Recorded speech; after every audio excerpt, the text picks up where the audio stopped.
La parole est à Madame Danièle Obono. Monsieur le Premier ministre, après la Chine en juin dernier et la Russie mi-août, le laboratoire des États-Unis Pfizer a annoncé hier les résultats provisoires d'un vaccin contre la Covid-19 qui serait efficace à 90%. La nouvelle suscite très naturellement de l'espoir, mais aussi un certain nombre d'interrogations auxquelles il est impératif de répondre si nous voulons créer les conditions d'une adhésion éclairée de la population et de l'efficacité vaccinale. En effet, un vaccin, même efficace à 100%, mais qui ne serait utilisé que par moins de 60% de la population, n'aurait pas d'impact contre la pandémie.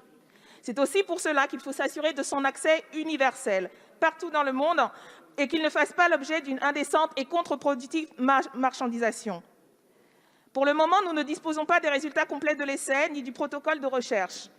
Or, le dit vaccin est déjà en prévente. Les États-Unis ont conclu dès juillet un accord avec Pfizer de 1,95 milliard de dollars pour obtenir 100 millions de doses, avec la possibilité d'en acheter 500 millions de plus.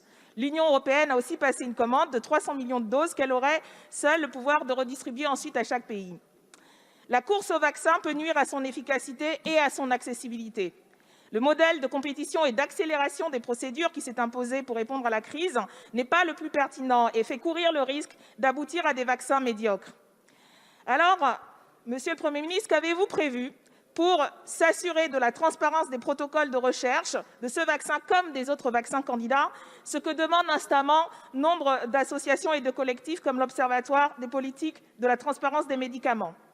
Où en sont également les recherches en France et comment comptez-vous garantir notre souveraineté en matière de production et de distribution et l'accès de tous et toutes à l'échelle mondiale aux vaccins et médicaments?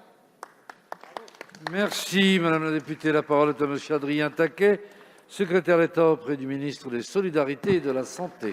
Merci Monsieur le Président, Mesdames et Messieurs les députés. Madame la députée Obono, vous avez parlé du vaccin comme un bien universel. Et je vous rejoins sur ce point. Et je crois que vous êtes d'accord avec quelqu'un qui, dès le 24 avril dernier, a même parlé de bien public mondial.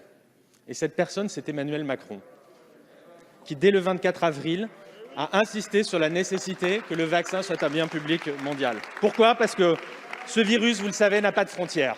Et que donc protéger les autres, eh bien, c'est nous protéger nous-mêmes.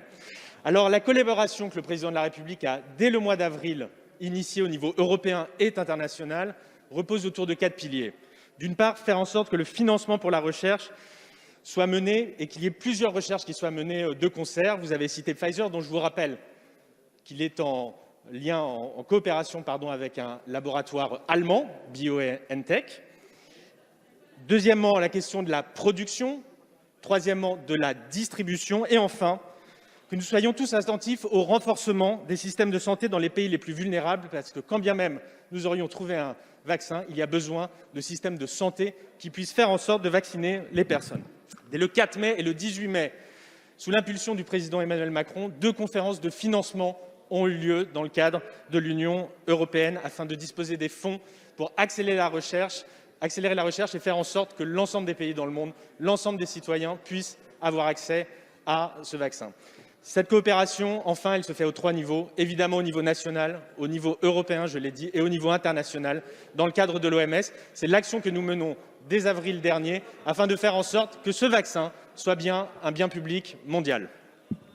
Merci Monsieur le ministre. Madame Obono. Heureusement, au-delà du discours, les réponses ne sont, de notre point de vue, pas suffisantes, notamment sur la question de la souveraineté thérapeutique en France. Et comme la planification n'a pas été votre fort jusqu'à présent dans cette crise, je crains que nous devions continuer à vous interpeller sur ce sujet. Merci.